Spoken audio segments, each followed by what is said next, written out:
নমস্কাৰ বন্ধু বান্ধৱীসকল শিক্ষাগত তথ্য চেনেলটোলৈ আপোনালোক সকলোকে পুনৰবাৰ স্বাগতম জনাইছো। আজি আমি আলোচনা কৰিম টেন্সৰ বিষয়ে। ছাত্ৰ ছাত্ৰীৰ লগতে আমি সকলোৱে টেন্স জনাটো অতিকৈ প্ৰয়োজনীয়। আহকচোন ভিডিঅ'টো এবাৰ সম্পূৰ্ণৰূপে চাওঁ। টেন্স বা কাল কেই প্ৰকাৰৰ আৰু কি কি? টেন্স বা কাল তিনি প্ৰকাৰৰ। প্ৰেজেন্ট টেন্স অৰ্থাৎ বৰ্তমান কাল, ফাষ্ট টেন্স অৰ্থাৎ অতীত কাল আৰু ফিউচাৰ টেন্স অৰ্থাৎ ভৱিষ্যৎ কাল।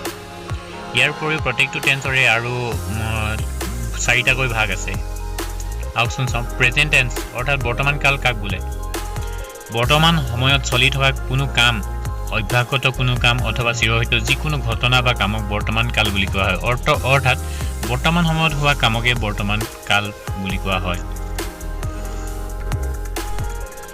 প্ৰেজেন্ট টেন্স অৰ্থাৎ বৰ্তমান কালৰ ভাগ কেইটা আৰু কি কি? বৰ্তমান কালৰ ভাগ হ'ল চাৰিটা। এইকেইটা হ'ল present indefinite tense or simple present tense, present continuous tense, present perfect tense, present perfect continuous tense. এইকেইটা হ'ল প্ৰেজেন্ট টেন্সৰ বৰ্তমান চাৰিটা ভাগ। এতিয়া চাওঁ আহক প্ৰেজেন্ট ইনডেফিনিট টেন্স বা চিম্পল প্ৰেজেন্ট টেন্স কাক বোলে? অভ্যাসগত যিকোনো কাম, চিৰহিত কোনো ঘটনা, কোৱা মাত্ৰকে শেষ হোৱা যিকোনো কামৰ বাক্যক প্ৰেজেন্ট ইনডেফিনিট টেন্স বা চিম্পল প্ৰেজেন্ট টেন্স বুলি কোৱা হয়। প্ৰেজেন্ট ইনডেফিনিট টেন্সৰ গাঁথনি। প্ৰেজেন্ট ইনডেফিনিট টেন্সৰ গঠন প্ৰক্ৰিয়া তেনেধৰণৰ। ছাবজেক্ট আহিব, তাৰপিছত মেইন ভাৰ্ব আহিব, তাৰপিছত আহিব অবজেক্ট। যদি ছাবজেক্টটো থাৰ্ড পাৰ্চন হয় তেন্তে মেইন ভাৰ্বৰ লগত এছ বা ইয়ে যোগ হ'ব, আৰু যদি মেইন ভাৰ্ব নাথাকে তেতিয়া ছাবজেক্টৰ পিছত be verb am is are যোগ হ'ব। এতিয়া ইয়াৰ উদাহৰণ চাওঁ আহক। মই সদায় বজাৰলৈ যাওঁ। I go to the market every day. Subject আহিলে আই, মেইন ভাৰ্ব আহিলে গো, অবজেক্ট আহিলে two the market every day. মই সদায় বজাৰলৈ যাওঁ এইটো এটা অভ্যাসগত বাক্য হয়, গতিকে ইয়াক চিম্পল প্ৰেজেন্ট টেন্সত কোৱা হয়। ইয়াৰ পিছৰটো হ'ল তেওঁ সদায় বজাৰলৈ যায়। He goes to the market every day. Subject হ'ল হি, মেইন ভাৰ্ব হ'ল গো, তাৰ লগত ই এছ যোগ হৈছে কাৰণ হি এটা থাৰ্ড পাৰ্চন ছিংগুলাৰ নাম্বাৰ হয়, গতিকে ই এছ যোগ হৈছে। অবজেক্ট হ'ল two the market every day. এনেধৰণৰ যিকোনো বাক্য, সদায় বজাৰলৈ যোৱা, স্কুললৈ যোৱা বা ক'ৰবালৈ যোৱা, সদায় যোৱা কামটো এটা অভ্যাসগত কাম বুজাইছে, গতিকে এনেধৰণৰ বাক্যবোৰ চিম্পল প্ৰেজেন্ট টেন্সত লিখা হয়। ইয়াৰ পিছতো চাওক। মানুহ মৰণশীল। Man is mortal. ছাবজেক্ট হ'ল মেন, বি ভাৰ্ব হ'ল ইজ, অবজেক্ট হ'ল মৰ্টেল। ইয়াত মেইন ভাৰ্ব নাই, আৰু মানুহ মৰণশীল এইটো এটা চিৰসত্য বাক্য হয়, গতিকে ইয়াক চিম্পল প্ৰেজেন্ট টেন্সত লিখা হয়। এতিয়া চাওঁ আহক present continuous tense. Present continuous tense হ'ল যিবোৰ বাক্যত কোনো এটা কাম বৰ্তমান সময়ত চলি থকা বা কৰি থকা বুজায়, সেইবোৰ বাক্যক প্ৰেজেন্ট কণ্টিনিউৱাছ টেন্স বুলি কোৱা হয়। অৰ্থাৎ কোনো এটা কাম বৰ্তমান সময়ত কৰি থকা বা চলি থকা বুজাবলৈ প্ৰেজেন্ট কণ্টিনিউৱাছ টেন্সত লিখা হয়। প্ৰেজেন্ট কণ্টিনিউৱাছ টেন্সৰ গাঁথনি।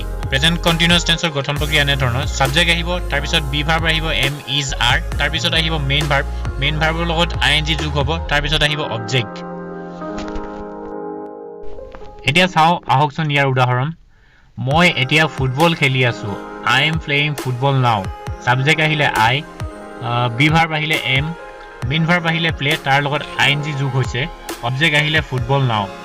মই এতিয়া ফুটবল খেলি আছোঁ, এইটো বৰ্তমান হৈ থকা বুজাইছে, বৰ্তমান কৰি থকা বুজাইছে, গতিকে এইটো এটা প্ৰেজেন্ট কণ্টিনিউৱাছ টেন্স। ইয়াৰ পিছৰটো হ'ল তুমি এতিয়া ফুটবল খেলি আছা।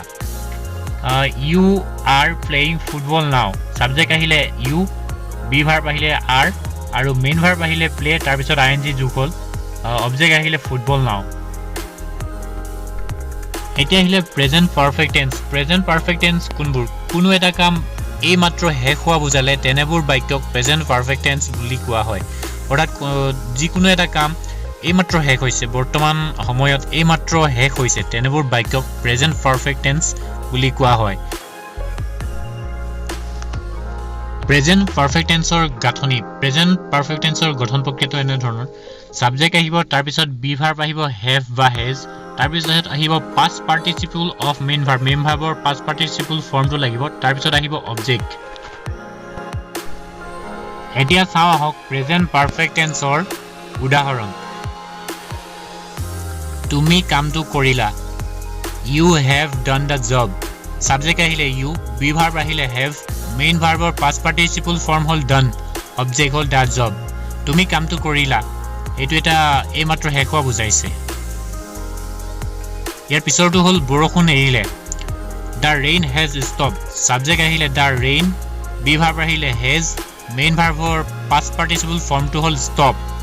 বৰষুণ দি আছিল বৰষুণ এৰিলে এই মাত্ৰ কামটো শেষ হোৱা বুজাইছে গতিকে এইবোৰ এনেবোৰ বাক্যক প্ৰেজেন্ট পাৰফেক্ট টেন্স বুলি কোৱা হয় এতিয়া চাও আহক প্ৰেজেন্ট পাৰফেক্ট কন্টিনিউয়াছ টেন্স কোনো এটা কাম অতীতত আৰম্ভ হৈ বৰ্তমানলৈকে চলি থকা বুজালে সেই বাক্যবোৰক প্ৰেজেন্ট পাৰফেক্ট কন্টিনিউয়াছ টেন্স বোলে অৰ্থাৎ অতীততে আৰম্ভ হ'ল কিন্তু এতিয়ালৈকে চলি আছে প্ৰেজেন্ট পাৰফেক্ট কন্টিনিউয়াছ টেন্সৰ গাঁথনি সাবজেক্ট আহিব তাৰ পিছত আহিব বি ভাৰ্ব হেভ বিন বা হেজ বিন লগত বিন যোগ হৈছে তাৰ পিছত আহিব মেইন ভাৰ্ব তাৰ লগত আইএনজি যোগ হ'ব তাৰ পিছত আহিব অবজেক্ট